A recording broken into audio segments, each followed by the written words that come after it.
ଆପଣ କହିବାକୁ ଚାହୁଁଛି ମନ ଧ୍ୟାନ ଦେଇ ଶୁଣନ୍ତୁ। ମାଥ୍ୟୁ 25 ପର୍ବରେ ଆମମାନେ ଯିବା ଏବଂ ମାଥ୍ୟୁ 25 ପର୍ବରେ ସେ ଯେଉଁ 10 କନ୍ୟା ବିଷୟରେ ଦୃଷ୍ଟାନ୍ତ ପ୍ରଭୁ ଯୀଶୁ ଖ୍ରୀଷ୍ଟ ଦେଇଛନ୍ତି।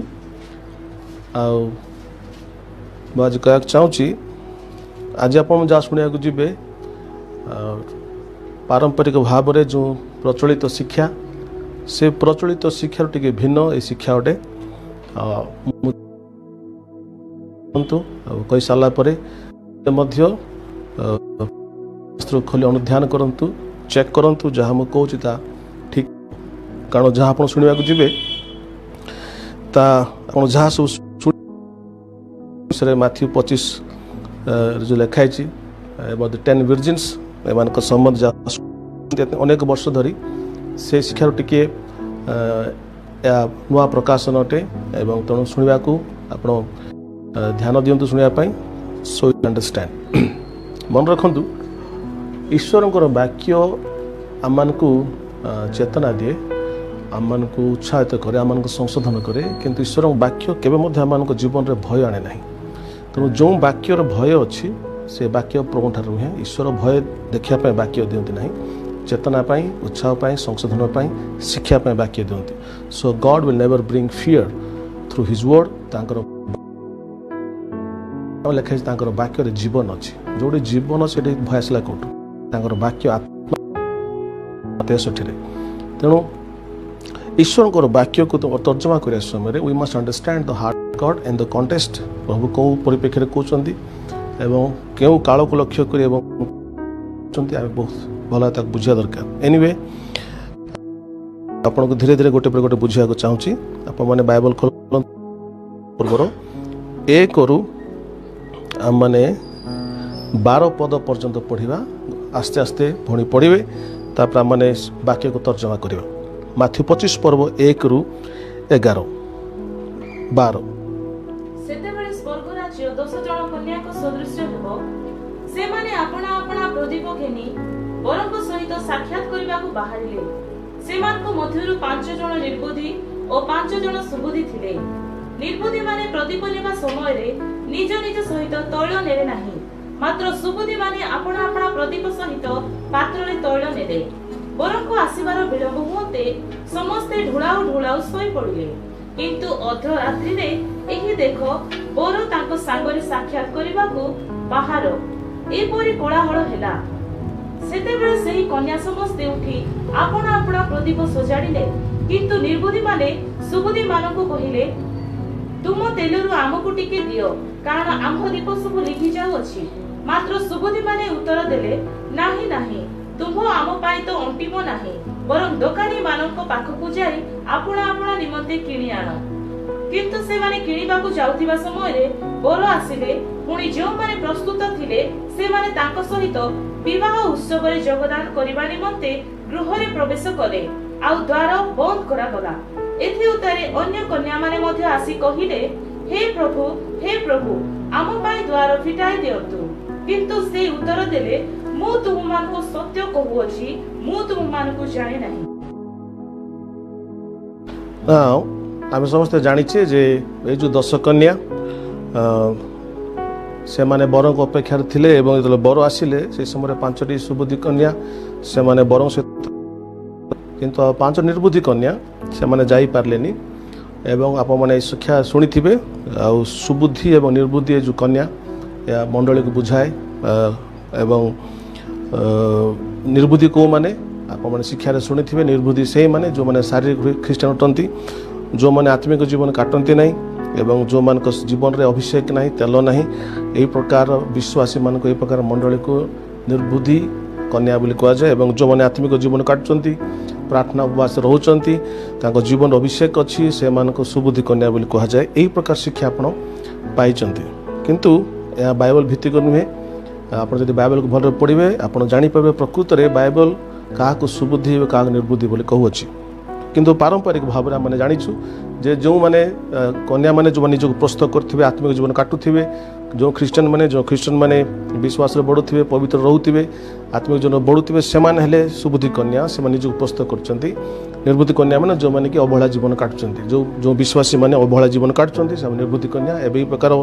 विश्वास ए प्रकार मंडली स्वर्ग को जीशु आसिले प्रभु सहित स्वर्ग को जापर राप्चर हो पार नीत हो पार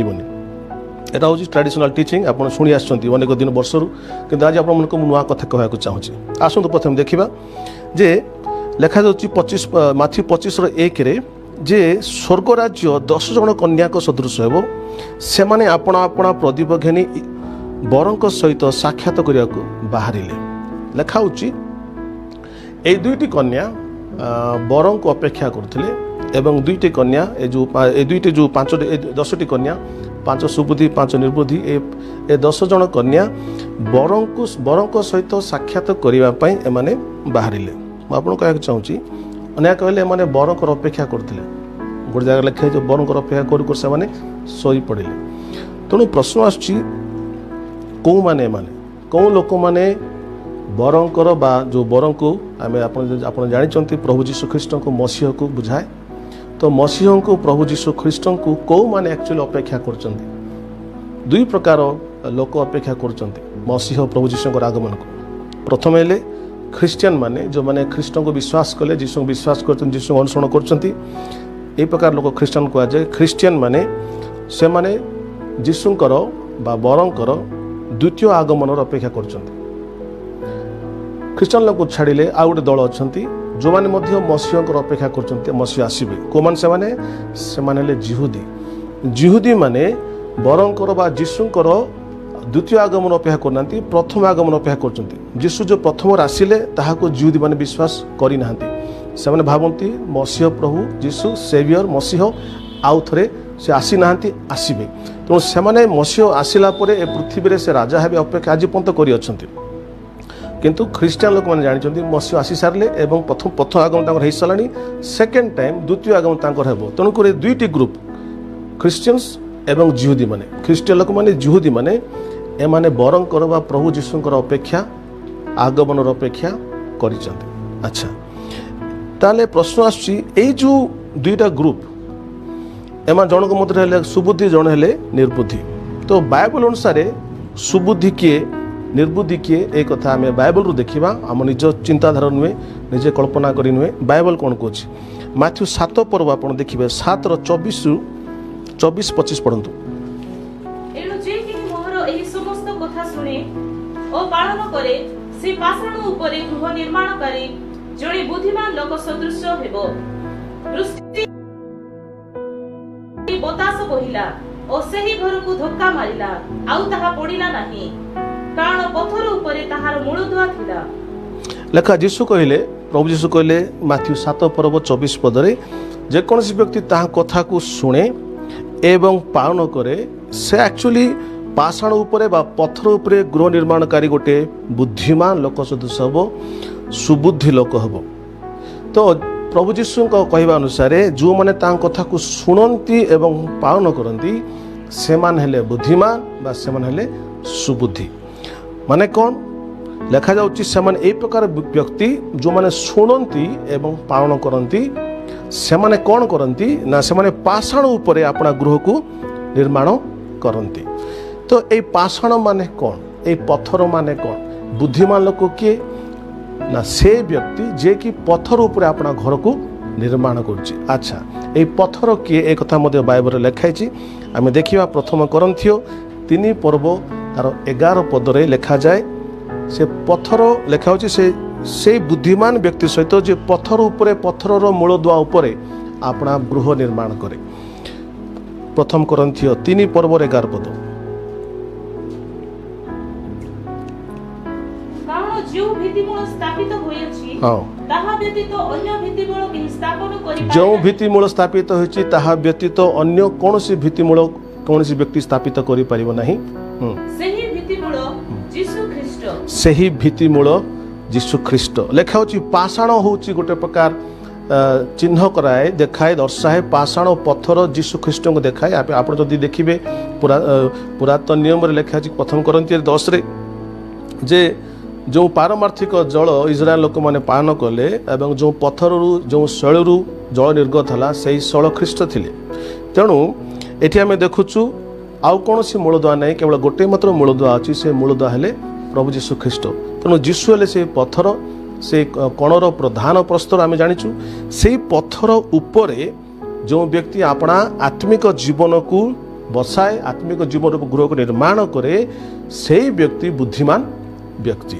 जुहुदा पुस्तक तार 20 पदा पर्यंत पढ़िबे से लिखाई किंतु हे प्रिय माने तुम्हे माने आपणा मानकु अति पवित्र विश्वास उपरे आपणा मानकर धर्म जीवन रूप गृह निर्माण कर लेखा अछि आपणा पवित्र विश्वास उपरे धर्म जीवन रूपक गृह निर्माण कर तो लेखा अछि ए जो गृह निर्माण का उपरे प्रथम पुर कथा लिखा अछि पाषाण उपरे बा पत्थर उपरे पुणी विश्वास उपरे जो व्यक्ति से पत्थर को जो व्यक्ति विश्वास करी अपना आत्मिक जीवन रूप गृह को निर्माण करिवो से व्यक्ति हला बुद्धिमान व्यक्ति तेणु आम देखुचु से मूलदुआ हेले प्रभु जीशु ख्रीष्ट तो ताले सुबुद्धि किए ए वाक्य अनुसार आम देखिबा सुबुद्धि होची सी जे जीशु कथा को शुणे अच्छा प्रश्न जीशु को कथा को शुणिबो आम देखा जीशु कहले मन परिवर्तन करे एवं सुसमाचार रे विश्वास कर मार्क 1 पर्व तार 15 पर्व जो व्यक्ति सुसमाचार को शुणे एवं सुसमाचार को पालन करे सुसमाचार को पालन करे अर्थ माने कौन ना सुसमाचार को विश्वास करवा होची सुसमाचार को पालन करवा आम अनेक समय आम पालन करिया अर्थात कौन सी वाक्य को पालन करिया विषय मानकर मन रास जाए थाए किंतु ए स्थान जो लिखाई जो मैंने सुसमाचार शुणती एवं विश्वास करती से माने जीशुर कथा को शुणिक पालन करने तुल्य है तेणु प्रिय भाई और भणी मैंने जीशु कहले जे जे मो कथा शुणव मत विश्वास करिवो से मो कथा को पालन कला भलिया हैला प्रभु जीशु कथा को विश्वास करवा जे से होचंती मसीह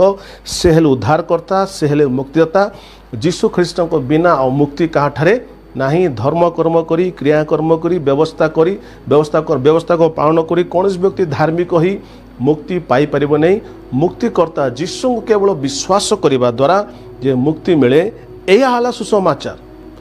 यही सुसमाचार को जे शुणिब एवं विश्वास करिवो विश्वास करिया लोक मानक से माने पालन कले तो जे सुसमाचार को शुणिब एवं ग्रहण करी विश्वास करिवो से व्यक्ति जीशु कथा को शुणिला एवं केवल ताहा नुह से मूलदुआ उपरे बा से जीशु को उपरे से पत्थर उपरे अपना विश्वास रखिला एवं अपना आत्मिक जीवन रूप गुरु को से निर्माण कला हालेलुया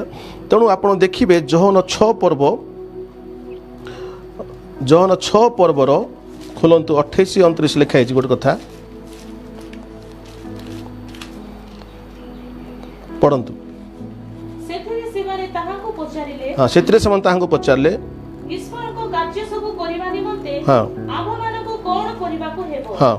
जीसु सेमानकू उत्तर देले हाँ ईश्वर जहाँ को प्रेरण करियछंती ताहा कोठारे विश्वास करिबा ही ईश्वर को कार्य अटे देखा जीशु को पचारे प्रभु ईश्वर कार्य सब करने मान कौन करा हम तो जीशु कहले तुम किसी करने हेनी जब प्रकृत में किसी कम करने चाहो प्रकृत में जब ईश्वर वाक्य को मानिया चाहो पालन करने चाहो ताले ईश्वर जो पुत्र को जो जीशु को मुक्तिकर्ता रूपे उद्धारकर्ता रूपे पाप क्षमाकार रूपे ए पृथ्वी को पठेइचंती ताहा को विश्वास करवा ही ईश्वर कार्य जोहन 6 पर्व 28 एवं 29 रे लिखे तो आम देखु बुद्धिमान लोक किए बुद्धिमान जो प्रभु को पठेले जो जीशु को पठेले ताहा को जो करे को मानिबा लोक मु आपन कहबा चाहूची आउ जे माने किपरि माने ना एफिसियो 2 पर्व 8 एवं 9 रे लिखा होछु पढंतु एफिसियो 2 पर्व 8 एवं 9 पढंतु अनुग्रह रे विश्वास द्वारा तुम माने परित्राण पाई अछो ताहा तुम मान को निज ठारू होई नाही हां ताहा ईश्वर को दान एई जो परित्राण आम कहा ठारू हेई नाही एई परित्राण होची ईश्वरंकर दान अनुग्रह रे विश्वास द्वारा माने परित्राण पाई अछु केवल विश्वास करी परित्राण पाई अछु तापर लेखा जोटा कथा क्रिया कर्मरु नुहे हां जेपरि केही दर्प न करे क्रिया कर्मरु नुहे जेपरि केही मध्य दर्प न करे केही भी कहि परिबन जे मई कथा मानली यही कम कले यहीपर उत्तम कम कले सब मानिक मुझे आज परित्राण पाई एमती कहीं कहींपारे जो मैंने परित्राण पाती कहीं गर्व कर आवश्यक नहीं बिना मूल्य अनुग्रह विश्वास द्वारा परित्राण लेखा परित्राण एक दान अटे एवं they have receive as a free gift दान रूप से परित्राण पाई। तो यीशु कहले यही कथा को जे विश्वास करिवो एवं मानिबो से पाषाण उपरे गृह निर्माणकारी तुल्य बुद्धिमान व्यक्ति हबो। तापर यीशु ख्रीष्ट कहले कौन ना समय आसीबो सेठी वृष्टि हला बढ़ी आसिला बतास बहिला एवं से गृह को धक्का मारिला आउ ताहा पड़िला नहीं कारण पत्थर उपरे तार मूलदुआ थिला। ए मु आपन कहूली प्रभु यीशु हेले से मूलदुआ प्रथम करंथियो 3:11 लिखा होची आ कौन सी जो यीशु को ऊपर जे अपना विश्वास रखी गृह को निर्माण करिछि जते वृष्टि हल्ला बतास बहिला से गृह को धक्का मारिले मध्य से गृह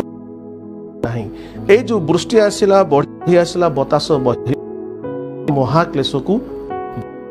महाक्लेश समय माने सेमानकर गृह भांगिबो नाही।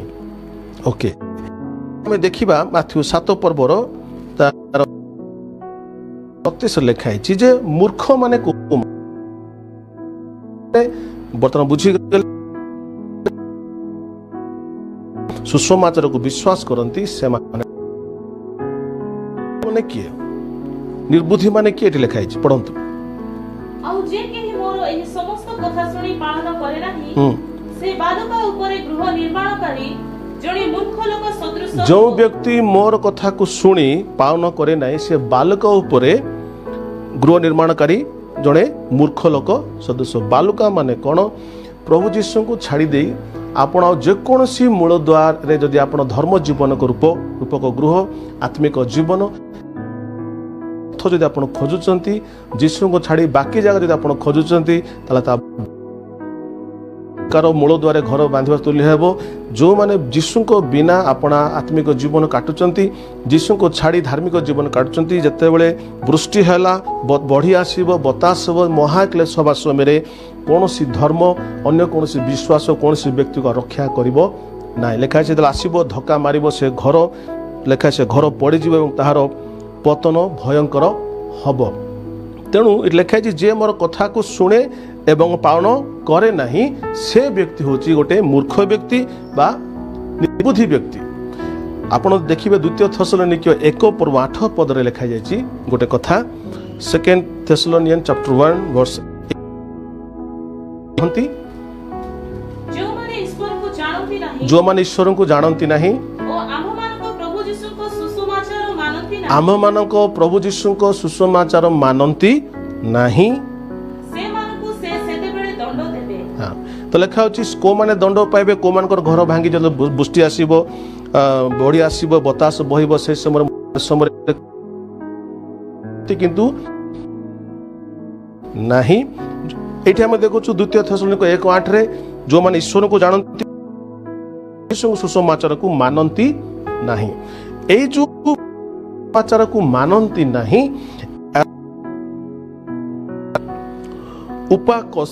उपाकैसिन रो अर्थ होची मानती नाही रो अर्थ होची उपाकैसिन तार प्रकृत ओडिया अर्थ होची जो माने सुनंती नहीं कि विश्वास करंती नहीं मानती नाही रो प्रकृत ग्रीक शब्द होची उपाकैसिन तार अर्थ होची मानती माने सुनंती नहीं कि विश्वास करंती नहीं। तो जो माने सुसमाचार को सुनंती नहीं कि विश्वास करंती नहीं से माने बालक उपरे गृह निर्माणकारी मूर्ख व्यक्ति तुल्य। अब जो महाक्लेश समय आसो वृष्टि हेब बढ़ी आसो बतास बहटा महाक्लेश को बुझाए से समय गृह भांगी जीव कारण से समय जो मैंने परित्राण यीशु द्वारा पाई केवल से मैंने महाक्लेश बाहरी जीवे एवं जो मैंने परित्राण पाए यीशु को छाड़ी बाकी जो प्रकार मूल द्वारा अपना धार्मिक जीवन आरंभ करते मुक्ति पाइबे चेष्टा करते से मैंने से दिन दंडित होगा घर भांगी जीव आम देखुचे समय तो क्यों माने यीशुकर सुसमाचार को मानती ना मुझे कहवाक चाहूँगी जिते बड़े प्रथम सुसमाचार प्रचार है से समय प्रथम विश्वासी मैंने जिहुदी थे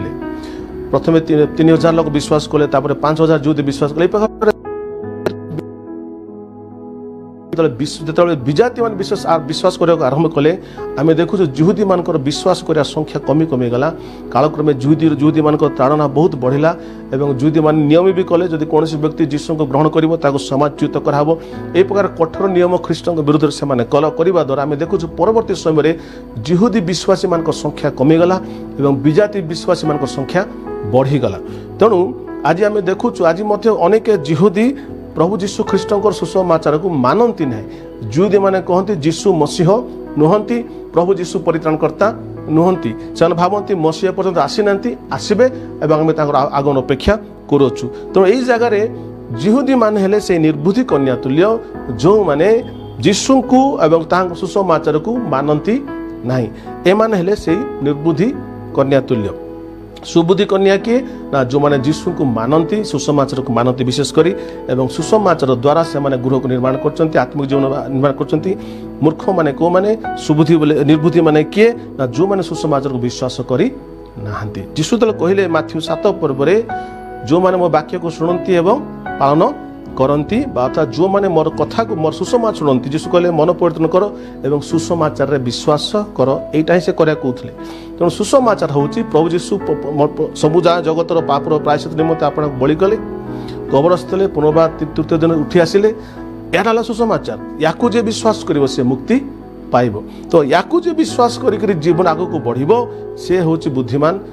କନ୍ୟା ତୁଲ୍ୟ, ସୁବୁଦ୍ଧି କନ୍ୟା ତୁଲ୍ୟ। ୟାକୁ ଯେ ବିଶ୍ୱାସ କରିବ ନାହିଁ ସେ ନିର୍ବୁଦ୍ଧି କନ୍ୟା ତୁଲ୍ୟ। ତ ସୁବୁଦ୍ଧି କନ୍ୟା କିଏ ନା ଖ୍ରୀଷ୍ଟିଆନ ମାନେ ହେଲେ ସୁବୁଦ୍ଧି, ଯେଉଁମାନେ ଏ ସୁସମାଚାରକୁ ବିଶ୍ୱାସ କରିଛନ୍ତି। ଏବଂ ନିର୍ବୁଦ୍ଧି କନ୍ୟା କିଏ ନା ଯୁହୁଦୀ ମାନେ ହେଲେ ସେ ନିର୍ବୁଦ୍ଧି, ସେମାନେ ସୁସମାଚାରକୁ ବିଶ୍ୱାସ ନ କରି ବରଙ୍କର ଆଗମନ ଅପେକ୍ଷା କରିଛନ୍ତି। ଆଚ୍ଛା, এই ସୁବୁଦ୍ଧି ନିର୍ବୁଦ୍ଧି ବା ମୂର୍ଖତା ଅର୍ଥ ଆଉ ଗୋଟେ ଅର୍ଥ ଆପଣ ଦେଖିବାକୁ ଚାହୁଁଛି। ପ୍ରଥମ କରନ୍ଥିୟ 1 ପର୍ବ 18 ପଦ ପଢ଼ିବେ, ସେଠି ଲେଖା ହେଇଛି ପ୍ରକୃତରେ ମୂର୍ଖ କେଉଁମାନେ ଅଟନ୍ତି। ପ୍ରଥମ କରନ୍ଥିୟ 1:18 ପଢ଼ନ୍ତୁ। କାରଣ ବିନାଶ ପ୍ରାପ୍ତ ହେଉଥିବା ଲୋକମାନଙ୍କ ପ୍ରତି କ୍ରୁଶର କଥା ମୂର୍ଖତା ମାତ୍ର। ବିନାଶ ପ୍ରାପ୍ତ ହେଉଥିବା ଲୋକମାନଙ୍କ ପ୍ରତି କ୍ରୁଶର କଥା ମୂର୍ଖତା ମାତ୍ର। ତେଣୁ ଯେଉଁମାନେ କ୍ରୁଶର କଥାକୁ ଯେ କ୍ରୁଶ ଦ୍ୱାରା ମଣିଷର ପାପ କ୍ଷମା ହେଇଛି, କ୍ରୁଶରେ ଯୀଶୁ ଯେଉଁ ବଳି ଦେବା ଦ୍ୱାରା ମଣିଷର ପାପ ପ୍ରାୟଶ୍ଚିତ ହେଉଛି, ଏଇଟାକୁ ଯେଉଁମାନେ ମୂର୍ଖ ବୋଲି ଭାବନ୍ତି ସେମାନେ ହେଲେ ପ୍ରକୃତରେ ମୂର୍ଖ। କ୍ରୁଶର କଥାକୁ ଯେଉଁମାନେ ମୂର୍ଖ ଭାବନ୍ତି ସେମାନେ ହେଲେ ପ୍ରକୃତରେ ମୂର୍ଖ ଲୋକ। 21 ପଦ ପଢ଼ନ୍ତୁ। କାରଣ ଈଶ୍ୱରଙ୍କ ଜ୍ଞାନ ପ୍ରକାଶିତ ହୋଇଥିଲେ ହେ ଜଗତ ନିଜ ଜ୍ଞାନ ଦ୍ୱାରା ଈଶ୍ୱରଙ୍କୁ ନ ଜାଣିବାରୁ ପ୍ରଚାରିତ ମୂର୍ଖତା ଦ୍ୱାରା ବିଶ୍ୱାସୀ ମାନଙ୍କୁ ପରିତ୍ରାଣ କରିବା ନିମନ୍ତେ ଈଶ୍ୱର ଇଚ୍ଛା କଲେ। ତ ମୁଁ କହିବାକୁ ଚାହୁଁଛି ଯେ ଏଠି ଲେଖା ହେଉଛି ଯେ ଯେଉଁ କ୍ରୁଶର ସନ୍ଦେଶକୁ ଲୋକମାନେ ମୂର୍ଖତା ଭାବନ୍ତି, ଜଗତ ଲୋକମାନେ ନିଜକୁ ଜ୍ଞାନୀ ଭାବି ଈଶ୍ୱରଙ୍କର ସୁସମାଚାର ଅନ୍ୟଥା କଲେ ଏବଂ କ୍ରୁଶର କଥାକୁ ଯେଉଁମାନେ ମୂର୍ଖତା ଭାବୁଛନ୍ତି ସେଇ ମୂର୍ଖର କଥାକୁ ପ୍ରଚାର କରି ପ୍ରଭୁ କ'ଣ କରୁଛନ୍ତି? ଲୋକମାନଙ୍କୁ ଉଦ୍ଧାର କଲେ। ତ ଲୋକମାନେ ଯାହାକୁ ମୂର୍ଖ ବୋଲି ସେ ମୂର୍ଖତାକୁ ପ୍ରଭୁ ବ୍ୟବହାର କରିକି ଲୋକମାନଙ୍କୁ ଉଦ୍ଧାର କଲେ। ତେଣୁ ଏଇଟା ହେଉଛି ମୂର୍ଖ କେଉଁମାନେ ନା ଯେଉଁମାନେ ସୁସମାଚାରକୁ ମୂର୍ଖ ବୋଲନ୍ତି। ସୁସମାଚାର ଏଇଟା ଗୋଟେ କ'ଣ? ଯୀଶୁ କ୍ରୁଶରେ ମରିଗଲେ, ସେ ମରିଯିବା ଦ୍ୱାରା ଲୋକ ଉଦ୍ଧାର ହେଇଗଲେ, ସେ ମରିବା ଦ୍ୱାରା ଲୋକମାନଙ୍କ ପାପ କ୍ଷମା ହେଇଯିବା, ଏଇଟା ଗୋଟେ କି କଥା? ଆକୁ ଯେଉଁମାନେ ମୂର୍ଖତା ବୋଲି ଭାବନ୍ତି ସେମାନେ ହେଲେ ପ୍ରକୃତରେ ମୂର୍ଖ। ତେଣୁ those who do not believe the gospel are really fools, ଯେଉଁମାନେ ସୁସମାଚାରକୁ ବିଶ୍ୱାସ କରନ୍ତି ନାହିଁ ସେମାନେ ହେଲେ ମୂର୍ଖ। ଓକେ, ତାହେଲେ ଆମେ ଦେଖୁଛୁ ସୁବୁଦ୍ଧି କନ୍ୟା କିଏ ନା ଯେ ଯୀଶୁଙ୍କୁ ବିଶ୍ୱାସ କରି ଅପେକ୍ଷା କରିଛି ଯେଉଁ ଖ୍ରୀଷ୍ଟିଆନ ଲୋକମାନେ ସେମାନେ ହେଲେ ସୁବୁଦ୍ଧି କନ୍ୟା। ନିର୍ବୁଦ୍ଧି କନ୍ୟା କିଏ? ଯେ ଯୀଶୁଙ୍କୁ ବିଶ୍ୱାସ ନ କରି ଯୀଶୁଙ୍କର ଅପେକ୍ଷା କରିଛି, ମସିହାକୁ ଅପେକ୍ଷା କରୁଛି, ସେମାନେ ଯୁହୁଦୀ ମାନେ, ସେମାନେ ହେଲେ ନିର୍ବୁଦ୍ଧି କନ୍ୟା ତୁଲ୍ୟ। ନା ଆମେ ବର୍ତ୍ତମାନ ମାଥ୍ୟୁ 25 ପର୍ବ ଧୀରେ ଧୀରେ 1ରୁ ପଢ଼ି ଯିବା, 1, 2, 3 ପଢ଼ି ଯିବା ଏବଂ ବୁଝିବା ପ୍ରକୃତରେ ଏଇଠୁ ଏଇଟା ଯେଉଁ ବ୍ୟାକଗ୍ରାଉଣ୍ଡ ଆପଣଙ୍କୁ ଦେଲି, ମୂଳଦୁଆ ଦେଲି, ତାପରେ ଏଇ ପୁରା ବାକ୍ୟକୁ ଏ ପୁରା ପ୍ୟାରାବଲ୍ସକୁ ଆପଣ ବୁଝିପାରିବେ। ଓକେ, 25:1 ଲେଖା ହେଇଛି ଯେ ମାନେ ଏ ଦୁଇଟି ଯାକ କନ୍ୟା 10 କନ୍ୟା କ'ଣ କଲେ? ଏ 2 ଗ୍ରୁପର 10 କନ୍ୟା ଆପଣ ପ୍ରଦୀପ ଘେନି ବରଙ୍କ ସହିତ ସାକ୍ଷାତ କରିବାକୁ ବାହାରିଗଲେ। ତେଣୁ ପୁଣି 3 ପଦ ପଢ଼ନ୍ତୁ, ଲେଖା ହେଉଛି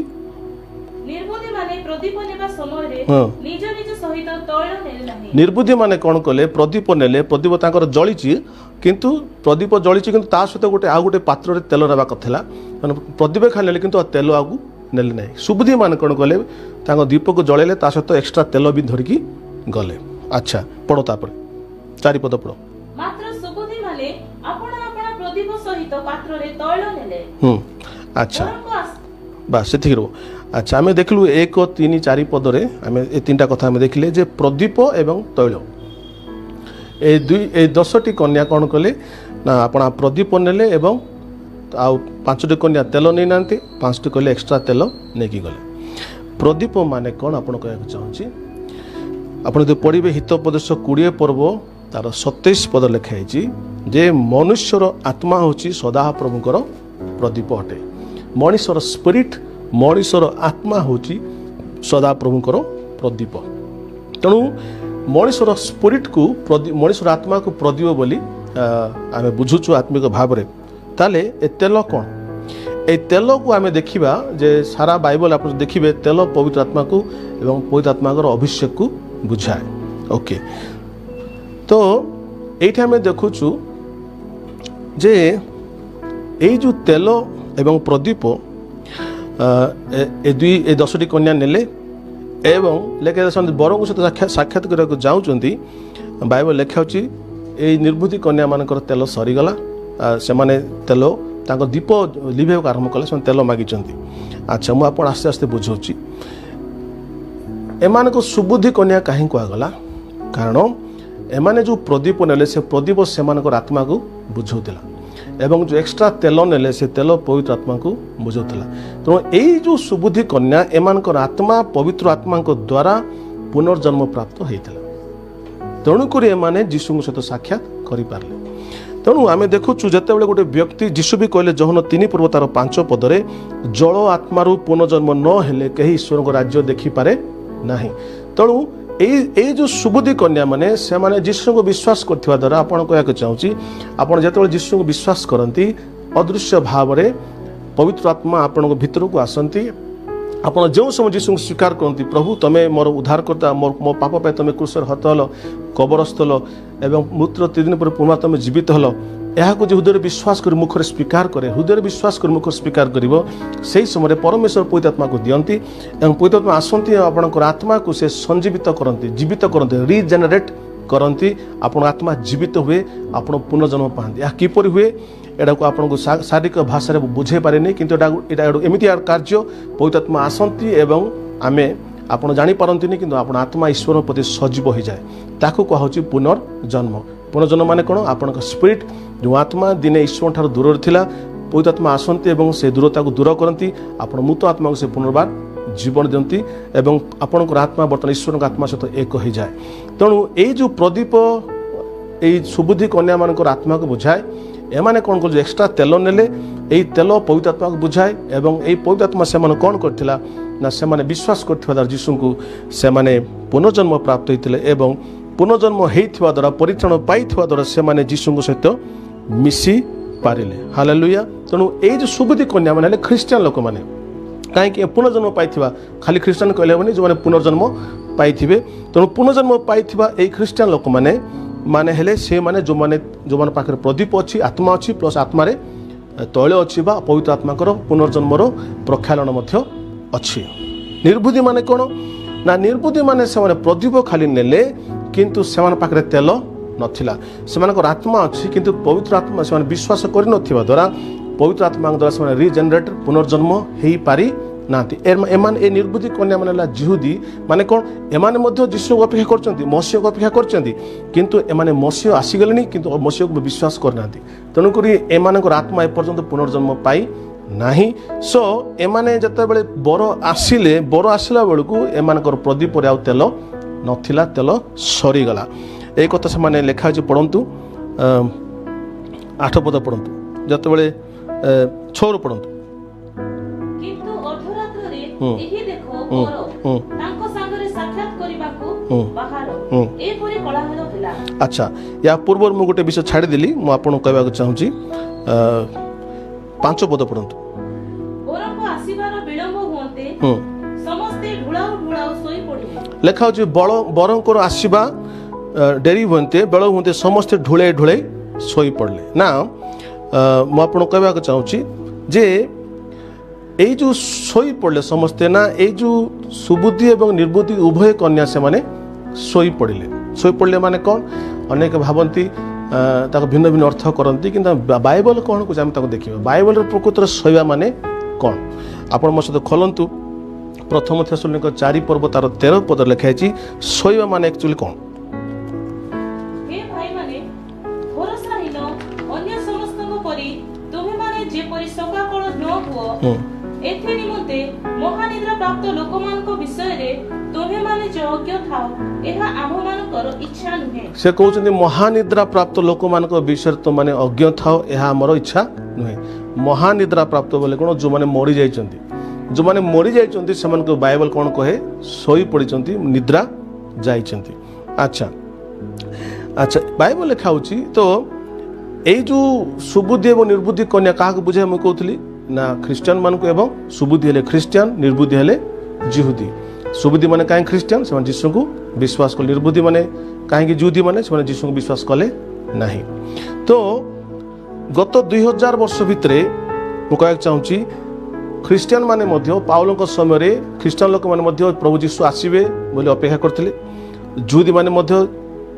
ପ୍ରଥମ ଶତାବ୍ଦୀରେ ଅପେକ୍ଷା କରିଥିଲେ ଏଇ ଯେଉଁ ଖ୍ରୀଷ୍ଟିଆନ ଲୋକମାନେ ପ୍ରଥମ ଶତାବ୍ଦୀର ଖ୍ରୀଷ୍ଟିଆନ ପ୍ରଥମ ଶତାବ୍ଦୀର ଜିହୁଦୀ ମାନେ ଯେଉଁ ଅପେକ୍ଷା କରୁଥିଲେ ଯୀଶୁ ଆସିବେ ବୋଲି ଅପେକ୍ଷା କରି ସମସ୍ତେ ମରିଯାଇଛନ୍ତି ସୁବୁଦ୍ଧି ଏବଂ ନିର୍ବୁଦ୍ଧି ଖ୍ରୀଷ୍ଟିଆନ ଲୋକମାନେ ମରିଗଲେ ଏବଂ ତା ସହିତ ଜିହୁଦୀ ମାନେ ମଧ୍ୟ ମରି ଯାଇଛନ୍ତି ସେମାନେ କବର ଅଛନ୍ତି ତେଣୁ ଏମାନେ ବିଳମ୍ବ ହେଲା ପ୍ରଭୁ ଯୀଶୁ ଆସିନାହାନ୍ତି ଏଇ ଜିହୁଦୀ ମାନେ ଏଇ ଖ୍ରୀଷ୍ଟିଆନ ଲୋକମାନେ ଶୋଇ ପଡ଼ିଲେ ଅର୍ଥାତ୍ ସେମାନେ ମରିଗଲେ ମୁଁ ଆପଣ ଆଜି ନୂଆ କଥା କହିବାକୁ ଚାହୁଁଛି ଯେ ଏଇ ଯେଉଁ 10 କନ୍ୟା ଏମାନେ ଜୀବିତ କନ୍ୟା ଏମାନେ ହେଲେ ମୃତ କନ୍ୟା ଏମାନେ ଅଲରେଡ଼ି ଦେ ଆର୍ ଡେଡ୍ ସେମାନେ ମରିଯାଇଛନ୍ତି ଏବଂ ସେମାନେ କବର ମଧ୍ୟରେ ଅଛନ୍ତି ତେଣୁ ଏଇଟା ମନେ ରଖନ୍ତୁ ଏଇଟା ବହୁତ ଇମ୍ପୋର୍ଟାଣ୍ଟ ବିଷୟ ଆପଣ ତାହେଲେ ପୁରା ବିଷୟକୁ ବୁଝିପାରିବେ ନା ମୁଁ ଆପଣ କହିବାକୁ ଚାହୁଁଛି ବର୍ତ୍ତମାନ ପଢ଼ନ୍ତୁ 6ରୁ 8 ପଦ ପଢ଼ନ୍ତୁ 25 ମାଥ୍ୟୁ 25 ପର୍ବ 6ରୁ 8 କିନ୍ତୁ ଅଧରାତ୍ରରେ ଏହି ଦେଖ ତାଙ୍କ ସାଙ୍ଗରେ ସାକ୍ଷାତ କରିବାକୁ ବାହାର ଏପରି କୋଳାହଳ ହେଲା ସେତେବେଳେ ସେହି କନ୍ୟା ସମସ୍ତେ ଉଠି ଆପଣା ପ୍ରଦୀପ ସଜାଡ଼ିଲେ କିନ୍ତୁ ନିର୍ବୁଦ୍ଧି ମାନେ ସୁବୁଦ୍ଧି ମାନଙ୍କୁ କହିଲେ ତୁମ ତେଲରୁ ଆମକୁ ଟିକେ ଦିଅ କାରଣ ଆମ ଦୀପ ସବୁ ଲିଭି ଯାଉଅଛି ତ ସେମାନେ କହିଲେ ଯେତେବେଳେ ବର ଆସିଲେ ସେହି ସମୟରେ ସେମାନେ କହିଲେ ତୁମ ତେଲ ଆମ ଦୀପ ଲାଗିଛି କିନ୍ତୁ ଲିଭି ଯାଉଅଛି ଲିଭିଯିବା କିଛି ସମୟ ପରେ ତେଣୁ ତୁମ ପାଖରେ ଯେଉଁ ଏକ୍ସଟ୍ରା ତେଲ ଅଛି ସେ ତେଲରୁ ଆମକୁ କିଛି ଦିଅ ମୁଁ ଆପଣଙ୍କୁ କହିବାକୁ ଚାହୁଁଛି ଏବ୍ରି ତାର 8 ପର୍ବ 13 ପଦରେ ଲେଖା ହେଉଛି ଆପଣ କହୁଥିଲି ଏଇ ଯେଉଁ ପ୍ରଦୀପ ଧରିଛନ୍ତି ଏ ନିର୍ବୁଦ୍ଧି କନ୍ୟା ମାନେ ସେମାନଙ୍କର ଦୀପ ଲିଭି ଯାଉଥିଲା ସେମାନେ କହିଲେ ଆଉ ଟିକେ ପରେ ଲିଭିଯିବ ସେ ତେଲ ରହିବନି କିନ୍ତୁ ତୁମ ପାଖରେ ଯେଉଁ ତେଲ ଅଛି ତାହା ଯଥେଷ୍ଟ ତାହା ପ୍ରଦୀପକୁ ଜଳିଥିବ ଆତ୍ମାକୁ ଜଳିଥିବ ଏବ୍ରି 8 ପର୍ବ 13 ପଦ ଲେଖା ହେଉଛି ମୋ ସହିତ ପଢ଼ନ୍ତୁ ସେ ନୂତନ ନିୟମ ବୋଲି କହିବା ଦ୍ୱାରା ପ୍ରଥମକୁ ପୁରାତନ କରିଅଛନ୍ତି ଆଉ ଯାହା ପୁରାତନ ଜୀର୍ଣ୍ଣ ହୋଇଯାଉଅଛି ତାହାର ଅନ୍ତର୍ହିତ ହେବାର ସମୟ ସନ୍ନିକଟ ସେ କହୁଛନ୍ତି ଯେ ପୁରାତନ ନିୟମ ଅନ୍ତର୍ହିତ ହେବାର ସନ୍ନିକଟ ଲିଭିଯିବାର ସମୟ ସନ୍ନିକଟ এই ଜିହୁଦୀ ମାନେ ପୁରାତନ ନିୟମକୁ ବିଶ୍ୱାସ କରନ୍ତି ଏବଂ ପୁରାତନ ନିୟମକୁ ବିଶ୍ୱାସ କରି ମସିହଙ୍କର ଅପେକ୍ଷା କରିଛନ୍ତି କିନ୍ତୁ ସେମାନେ ଜାଣିନାହାନ୍ତି ଯେ ପୁରାତନ ନିୟମ ଅନ୍ତର୍ହିତ ହେବାର ସମୟ ଲିଭିଯିବାର ସମୟ ଆସିଗଲାଣି ତ ଲିଭିଗଲା ପୁରାତନ ନିୟମ ଏଇଟା ତାହାକୁ ବୁଝାଏ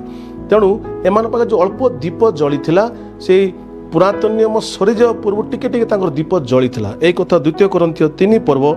ଆପଣ 9ରୁ 11 ଯଦି ପଢ଼ିବେ ସେଠି ଲେଖା ହେଇଛି ଏଇ ଜିହୁଦୀ ମାନଙ୍କର ଦୀପ ଜଳୁଥିଲା କିନ୍ତୁ ଇଟ୍ ୱାଜ୍ ଏବାଉଟ୍ ଟୁ ଏଇଟା ମାନେ ଲିଭିବା ଉପରେ ଥିଲା ପଢ଼ନ୍ତୁ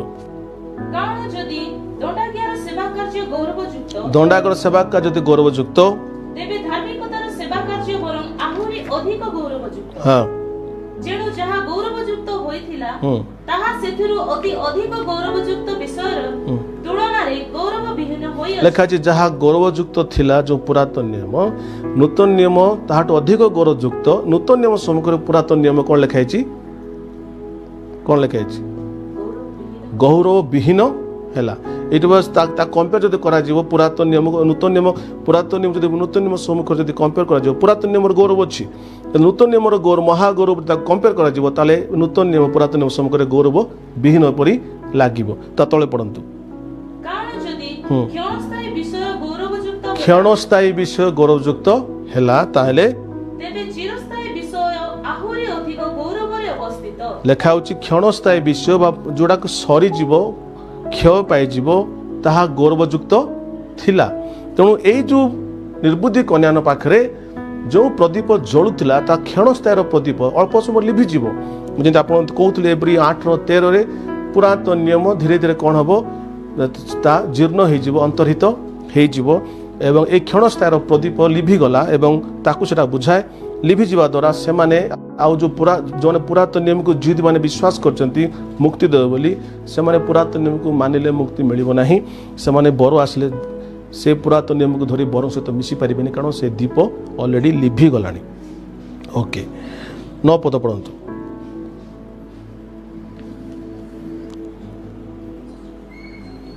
ମାଥ୍ୟୁ 25 ପର୍ବ ତାର 9 ପଦ।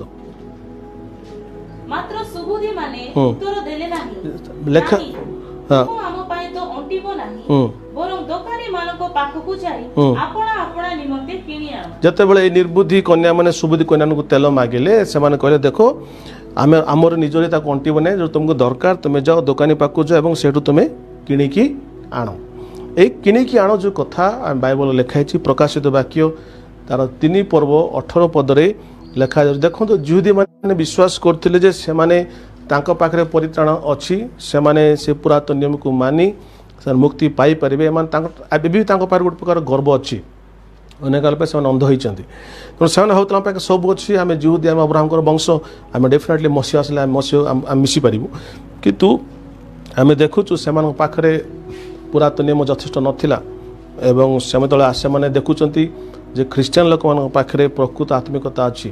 ଆଉ ପରିତ୍ରାଣ ଅଛି। ଯେତେବେଳେ ମାଗିଲେ ସେହି ସମୟରେ ସେମାନେ ଖ୍ରୀଷ୍ଟିଆନ ଲୋକମାନେ ବା ସୁବୁଦ୍ଧି କନ୍ୟାମାନେ କହୁଛନ୍ତି ଯାହା ଅଛି ଅଳ୍ପ ଅଛି, ଆପଣଙ୍କୁ ତୁମେ ଦେଲେ ଆମର ସରିଯିବ, ତେଣୁ ତୁମେ ଯାଅ ଏବଂ କିଣିକି ଆଣ। ଏଇ ଯେଉଁ କିଣିକି ଆଣ ଏ କଥା ବାଇବଲ ଲେଖା ହେଇଛି ପ୍ରକାଶ 3:18 ପଢ଼ନ୍ତୁ। ଏଣୁ ଆମ୍ଭେ ତୁମକୁ ଏହି ପରାମର୍ଶ ଦେଉଅଛୁ, ତୁମ୍ଭେ ଧନୀ ହେବା ନିମନ୍ତେ ଅଗ୍ନିରେ ପରିଷ୍କୃତ ସୁବର୍ଣ୍ଣ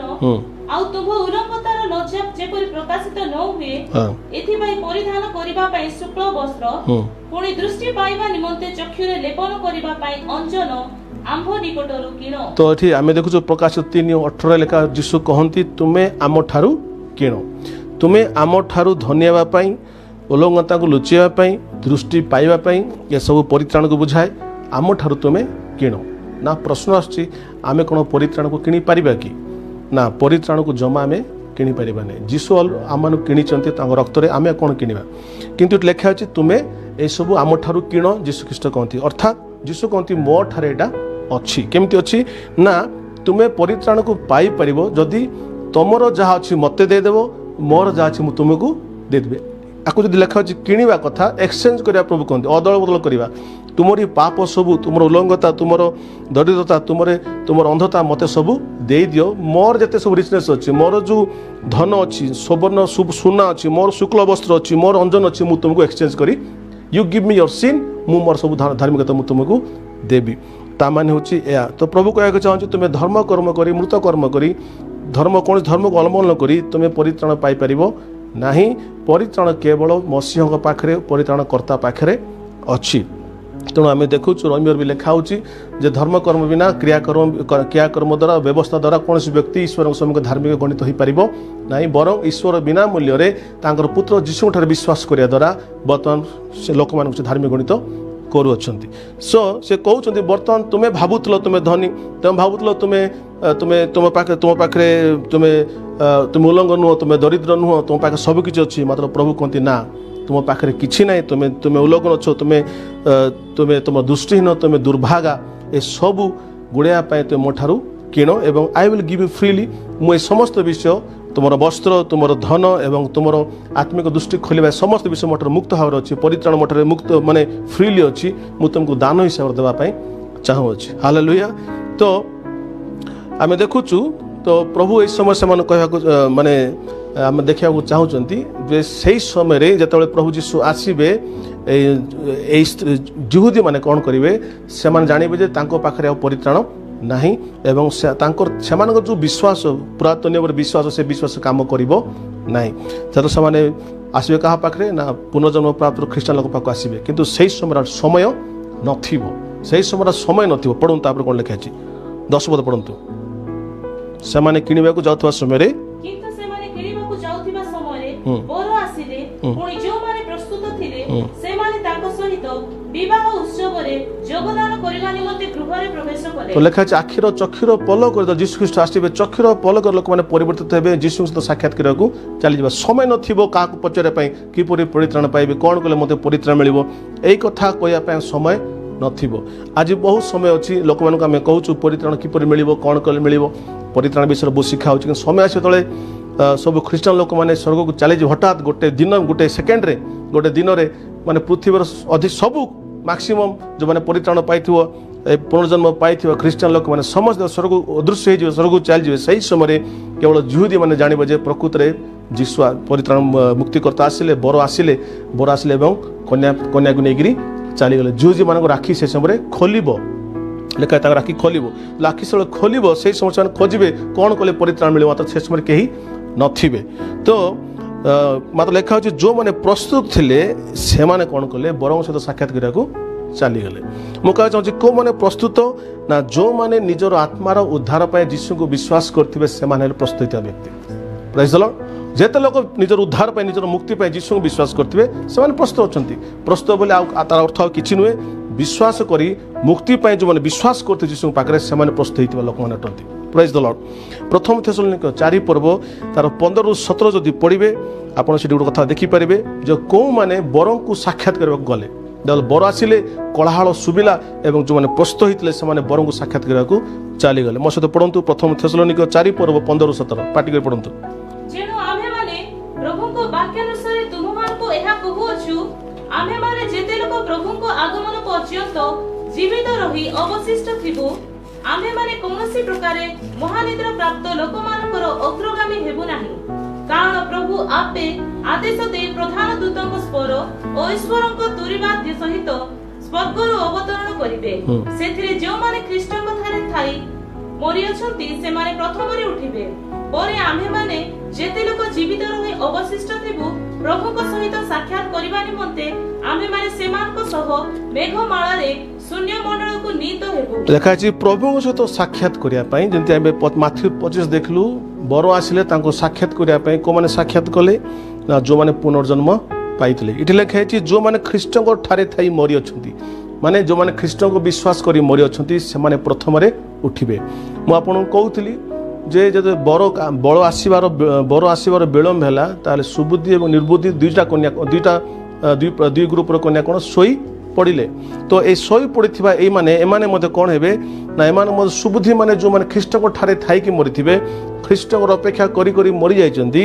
से माने प्रथम रे उठिबे एवं जेतले आमे जो माने जीवित थिबु आमे समस्ते प्रभु को सहित साक्षात करिया निमंते आमे मते शून्य मंडली को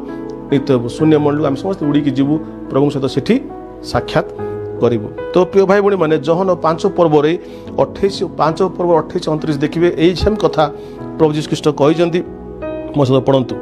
एथिरे चमत्कृत हो नाही कारण जो समय रे समाधिस्थ समस्ते ताहाको स्वर सुनिबे एवं जो माने सत्कर्म करि अछंती से माने जीवनर पुनरुत्थान निमंते और जो माने असत्कर्म करि अछंती से माने दंडर पुनरुत्थान निमंते बाहर होई आसीबे प्रभु जीशु ख्रीष्ट कहउछन समय आसुछि लोक माने समाधि रे थिबा लोक माने मोर स्वर को सुनिबे तो आमे माथि 25 देखु बर आसिले कोलाहलर शब्द हैला तो प्रभु जीशु कथा कहती मोर समय आसुछि समाधि रे थिबा लोक माने मोर स्वर को सुनिबे एवं समाधि रे थिबा लोक माने उठी जीवित उठी आसीबे जीवन रो पुनरुत्थान निमंते सो म आपण जेमते कहउतली ताले एई जो 10 कन्या जो माने बरंकर अपेक्षा करू करू सोई पड़िले एमाने होचंती सेही एमाने समस्त सोई पड़ले अर्थात एमाने मरि गले ए यहूदी माने जो माने जीशु को विश्वास न करिकी से माने बरंकर बा मसीह अपेक्षा करते से माने मरि गले ख्रीष्टान लोक माने जो माने विश्वास करी जीशु को द्वितीय आगमन अपेक्षा करते से माने मरि गले तो एमाने मरि जिबा ए जो 10 कन्या माने मरि जायचंती आम कहना चाहूँगी ताले प्रश्न आसी पाउल कहते जिते लोक आम जीवित थिबु आम मैंने कौन प्रकार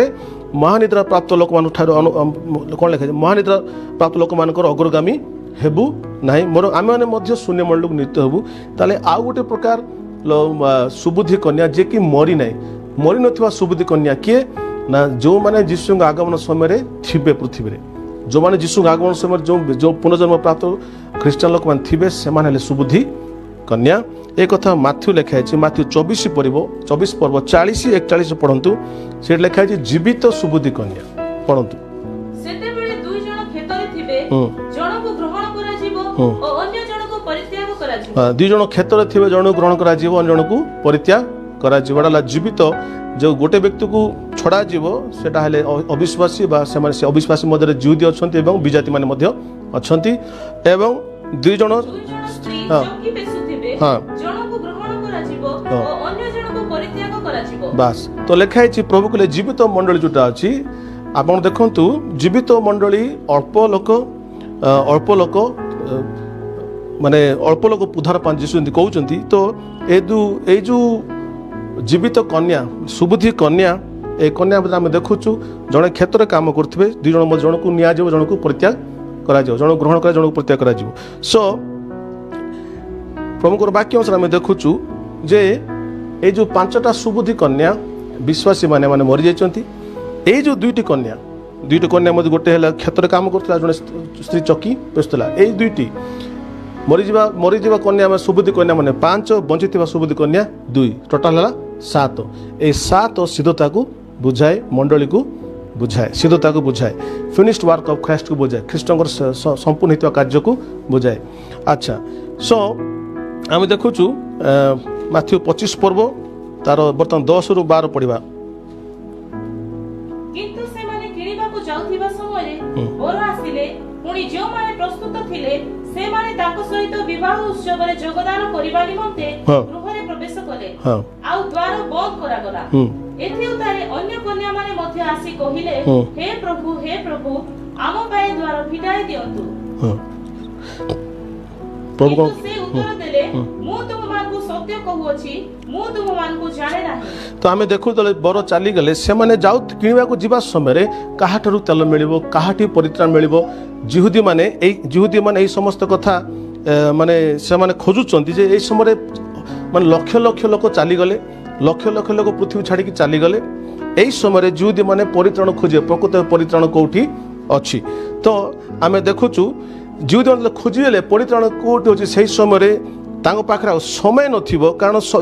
परित्राण पाइथिबा लोक माने ऑलरेडी से समय छाड़िकरी स्वर्ग को नीत हो सारी तेणु से किणी तेल किणवा को जीवा समय लेखा होची बर आसीगले एवं जो माने प्रस्तुत थिले से माने उठिकी चलीगले मु कहया चाहे से समय से आसी कहे आम जावाई चाहूँ आम पे द्वार खोला जाऊ से समय बर कहे मु तुमको कदापि जानी ना अर्थात जो मु आसी समाचार को प्रचार करागला तुम से सुसमाचार को विश्वास कल ना तो तुम्हें बर पटर नुह कन्या पटर नुह मु तुमको जाने ना अर्थात तुम सहित मोर कौन रिलेशन संपर्क ही ना जीशु कहले मु मोर मेष मान को जाने से मोर स्वर शुणुती मो पछे पछे आसती आप देखु ये कथा माथ्यू 8 पर्व तार 11 पदरे प्रभु जीशु जिहुदी मान गोटे कथा कहती एवं ये कथा से समय सफल हो मु पढ़ी दूचे समय से कहती किंतु मु तुम कहूँ जीशु कहते जिहुदी मान को अनेक पूर्व और पश्चिम राशि अब्राहम इसाक और जाकुबों सहित स्वर्ग राज्य भजन करेंगे 12 पद मात्र राज्यर संतान माने बाहर अंधकार रे पकाजिबे सेठारे रदन और दंतर किरीमिड़ी हम तो से कहते राज्यर संतान कौ माने ना जिहुदी माने आपड़ जहन 1:11 जब पढ़ लिखा जीशु अपना राज्य को आसिले अपना राज्य लोग ग्रहण कले ना ए जिहुदी समाज हूँ प्रभुଙ୍କର राज्य थिला एवं लेखा होची से राज्यर पुत्र माने जिहुदी माने लेखा होची पूर्व पश्चिम उत्तर दक्षिण लोक मैंने आसबे अब्राहम इसाक जाकब सहित बसिक भजन करेंगे किंतु राज्यर संतान माने जिहुदी माने से बाहर पक जिहुदी माने माने किए ए निर्बुद्धि कन्या माने जो माने सुसमाचार को विश्वास कले ना एमाने बाहर रे किंतु यही समस्त घटना भितर आम देखुचु ये जो 5टी निर्बुद्धि कन्या मुझे आपको कहना चाहूँगी जितेबाला बर आसीजे और कन्या को लेकिन पलैबे यही निर्बुद्धि कन्या आखि खटी माने आखि खोलीजिव एवं से माने मु कहवा से सुबुद्धि होगा आरंभ करेंगे केमिति ना जितेबाला एमाने जेतेबेले पृथ्वी हठात गोटे सांगरे सब ख्रीस्टियान लोक मैंने अदृश्य होइजिबे राप्चर होइजिबे स्वर्ग को नीत हेबे आकाश मंडल को चली जिबे सही समय ए जो जुहुदी माने जो जुहुदी माने बरों को अपेक्षा करथिले सेमान को राखी खोलिबे से जानिबे जे प्रकृत रे आम भूल आम पुरातन नियम को धरि क्या करथिले आम प्रकृत रे भूल एवं प्रकृत रे ख्रीस्टियान लोक मान प्रकृत रे मसीह से समय खोले लिखा से माने अल्प मात्रा रे पार्टली आवश्यक भाव में जो अंधता तांको पाखरे लिखा दे आर पार्टली ब्लाइंडेड सही समय से जीशुंकर परिचय पाइबा कहे प्रभु जीशु ही प्रकृत रे उद्धारकर्ता परित्राणकर्ता थिले आपन कहक चाहूँ ये जो जुहुदी लोक मैंने जीशु को विश्वास करने आरंभ करेंगे एक कथा बाइबल लिखा प्रकाशित वाक्य 14 पर्व तार 3 और 4 जदि पढ़े से लिखा कन्या एक जुहुदी लोक मान आखि खोली एवं से विश्वास करने स्टार्ट करेंगे प्रकाशित वाक्य 14 पर्व तार 3 और 4 में पढ़ुची से सिंहासन चारि प्राणी और प्राचीन मान सम्मुख गोटे नूतन गीत गान कले पुणी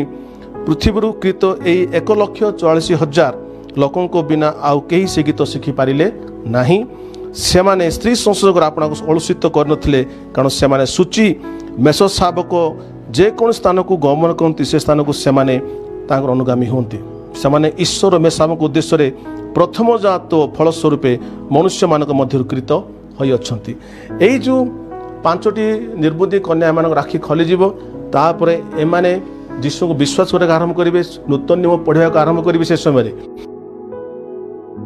विश्वास करेंगे एवं केजन विश्वास करेंगे निर्बुद्धि कन्या मध्यरु ए निर्बुद्धि कन्या मान मध्यरु 1,44,000 जिहुदी माने सुबुद्धि हेबे हालेलुया 1,44,000 जिहुदी माने सुबुद्धि हेबे जीशु को विश्वास करेंगे एवं तापरे से महाक्लेश देई से पुनर्बार माने आसमाने राप्चर हेबेनी स्वर्ग नीत हेबेनी किंतु से समय भंड ख्रीष्ट से ताड़ना करिवो जो माने सुसमाचार ग्रहण करेंगे बहुत ताड़ना हे जीशु विश्वास कले ताड़ना हे एवं से अपना प्राण दे शहीद हो स्वर्ग को आसबे से आउ जगत सहित मिसबे जगत कौन रूल को मानबे से समय जगत रूल आसो जे कौन भी जीशु ग्रहण करें समस्ते भंड ख्रीष्ट 666 को विश्वास करा पड़ो तार चिन्ह ना पड़ो किंतु एमाने 1,44,000 जिहुदी एमाने चिन्ह ग्रहण करेंगे बरं यही माने जीशु को विश्वास करेंगे सारा पृथ्वी वाक्य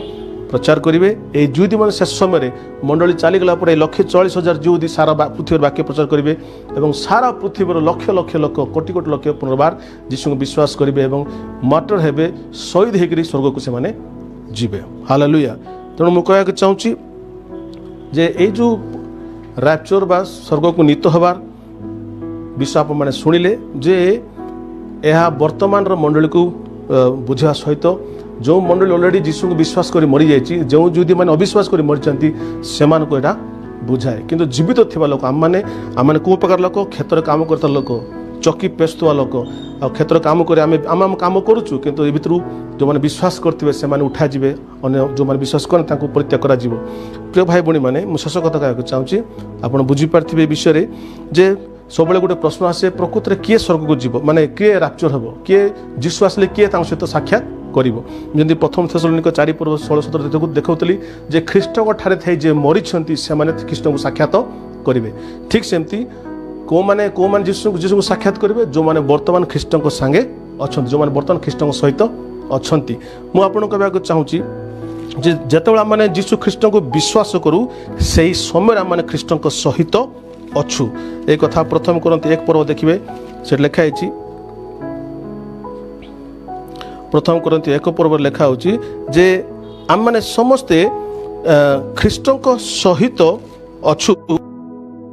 वी आर इन क्राइस्ट आम माने ख्रीष्ट सहित अच्छु पढ़ंतु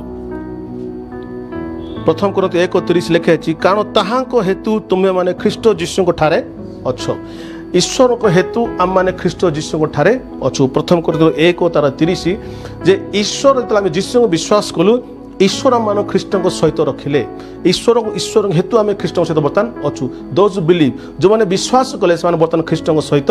अछंती तेणु विश्वास करा द्वारा आम ख्रीष्टों सहित अच्छु जो मैंने ख्रीष्टों सहित अच्छा से जीशु सहित मिसापी जीशु आसले जीशु सहित साक्षात करेंगे जीशु आसले मिसापी स्वर्ग को नीत हो पारे रैप्चर हो पारे सेपरी जो मैंने ख्रीष्टों ठारे थाई मरी से समय जीवित हेबे हालेलुया। तेणु आम देखा जे आम केमी ख्रीष्टों ठारे अच्छु ना विश्वास करने द्वारा आम ख्रीष्टों ठारे अच्छु कौन क्रियाकर्म नुह व्यवस्थार क्रियाकर्म नुह विश्वास करने द्वारा आम ख्रीष्टों सहित अच्छु ना। द्वितीय कथा लेखा हो एफिसियो तार 5 पर्व तार 25-26 जदि पढ़े से लिखाई आम मान को जो कन्या को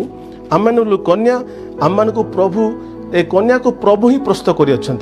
प्रभु आम मान ख्रीष्ट रखी अच्छा प्रभु आम मान को कन्या रूपे प्रस्तुत कर एफिसियो 5 पर्व 26-27 पढ़ुची लेखा हो जेपरी वाक्य और प्रक्षालन द्वारा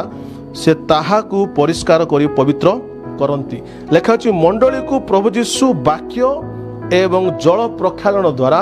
प्रभु जीशु मंडली को कौन कर पवित्र करिसेंती। तेणु आपन को जानिबा दरकार जे जीशु ख्रीष्ट को रक्त आपन को पवित्र कर सारी जीशु को वाक्य आपन को परिष्कार कर सारी तेणु तांकर वाक्य परिष्कार करिथिबा द्वारा आपन जीशु आसीबा समय तांको साक्षात करबा आपन स्वर्ग को माने आकाश मंडल नीत हो पारे रैप्चर हो पारे। द्वितीय कथा है जे आपण ख्रीष्टों ठारे केमती अच्छा मुझे कहूली ना आम देखल एपिसोड 2 पर्व 8-9 जे क्रियाकर्म द्वारा नुहे जेपरी किए गर्व न करे बर अनुग्रह विश्वास द्वारा आम समस्ते परित्राण पाइछु। परित्राण केमी पाइछु देख दान अटे ईश्वर दान अटे आम परित्राण पाइलु से समय आम नाम जीवन पुस्तक लेखाला प्रेज द लॉर्ड। तो जो मान नाम जीवन पुस्तक लिखाई से नाम रैप्चर भी लिखाई जो मान नाम जीवन पुस्तक लिखाई से नाम जीशु आसवा समय कुमार नीत हे नाम से लिखाई जीवन पुस्तक ना लिखाई आप डेफिनेटली निश्चय आप रैप्चर रे बा जीशु आसवा समय साक्षात करें प्रेज द लॉर्ड। तेणु जो अनुग्रह आम मैंने परित्राण पाइछु से अनुग्रह द्वारा ही आम मैंने जीशु को आसवा समय साक्षात करें हालेलुया। तेणु जुदा 24 पद पढ़े जुदा पुस्तक 24 पदरे लिखाई जे सही कन्या को आम मान कन्या आम मान को प्रस्तुत करी पिता सम्मुख में प्रभु जीशु आम मान को से प्रेजेंट करेंगे एक कथा लिखा है जुदा 24 पद पढ़ुची जे तुम मान को स्मरण रक्षा करने को पुणी अपना गौरव सम्मुख में महानंदरे निर्दोष रूपे उपस्थित करने को सक्षम से आम मान प्रभु जीशु ख्रीष्ट द्वारा आम मान तारण करता एकमात्र ईश्वर गौरव प्रताप पराक्रम कर्तापण अनादिकाल वर्तमान जुगे जुगे ताहांकर लेखा होची जे आम मान को कलंक रक्षा करने पुणी अपना सम्मुख में निष्कलंक रूपे निर्दोष रूपे उपस्थित करने को सक्षम आम मान को निर्दोष रूपे पिता सम्मुख में उपस्थित करने को सक्षम केम निर्दोष ना जिते आम पाप क्षमा जो मैंने जीशु को विश्वास कले से दिन पाप जो मन क्षमा से माने निर्दोष अटंती। तेणु जीशु आम निर्दोष करी पिता सम्मुख में से आम को लेखा सम्मुख में उपस्थित कराती जीशु आम को पवित्र करती। तो से विश्वास कर विश्वासी मान को से पवित्र करती वाक्य द्वारा एवं जल प्रक्षालन द्वारा से पवित्र करती आत्मा द्वारा एवं से आम मान को सिद्ध करी निर्दोष करी से ही पिता सम्मुख उपस्थित कराती। तो मंडली को तैयारी करिया व्यक्ति हेले प्रभु जीशु। सो आम मैंने प्रकार तैयारी सारीचु जीशु आमको तैयारी करें आम देखिपारूँ जो मंडली पवित्र बोली कारण आम मंडल व्यवहार को देखुचु we are not holy by action but we are holy by our state आम कौन क्रियाकर्म द्वारा पवित्र हो पारूँ व्यवहार द्वारा पवित्र हो पारे आम मैंने ऑलरेडी आंतरिक भाव में आत्मा आम मैंने पवित्र अटू जे मैंने ख्रीष्ट से नूतन सृष्टि हो अच्छा तेणु आमर अवस्था अच्छी पवित्रता आम एक्चुअली पवित्र अटू किंतु आम व्यवहार परिवर्तन हम जो परिपक्व हवा मतलब जाना जे मैंने पवित्र अटू से समय व्यवहार परिवर्तित हो किंतु आपण व्यवहार को देखी गोटे व्यक्ति पवित्र अपवित्र आप विचार करतु ना बुझिपारे आम पवित्र व्यवहार को देखी पवित्र जना पड़े ना गोटे व्यक्ति पवित्र कारण से जीशु पवित्र कर in the spirit we are holy आत्मा माने पवित्र नूतन सृष्टि हो। सो ये आप देखिले जे ये जो दश कन्या कथा आप कहूली यहाँ तार प्रकाशन थिला एवं विश्वास कर आज प्रकाशन आप मैंने भलरे बुझी थे जो मैंने बुझी पारना बारंबार शुणु चेष्टा करूँ मुझे जहाँ कहूँ ବାକ୍ୟ ସହିତ ତୁଳନା କରନ୍ତୁ ଆପଣ ଦେଖିବେ ଯେ ଏଇ जो 10 कन्यार कथा अच्छी यह आम जीवन उत्साहित आणव आम आग्रह प्रभु प्रति बढ़ाइब it's good news all the time जो मैंने विश्वास करते लोक rapture is a good time जो मैंने विश्वास करते जो जीशु आसवे बर आसवा समय हूँ खुशीर समय डरबार समय नुहे मिसी पारि कि नहीं कौन हम कौन ना यही प्रकार जोटा जो मैंने शिक्षा दौरान ईश्वर वाक्य आम कन्फ्यूज कैनि द्वंद्व पकाए ना ईश्वर वाक्य आम लेखा अच्छी एश्योरेंस दिए आम को निश्चितता दिए जहन 3 जीवन प्राप्त हेब निश्चितता अच्छी तेणु जो मैंने विश्वास प्रकृत कर पुनर्जन्म प्रकृत मैंने पाई निश्चित रूपे से मैंने जीशु आसले रैप्चर हे जीशु आसले मिसापी मैंने आकाश मंडलित हे गॉड ब्लेस यू।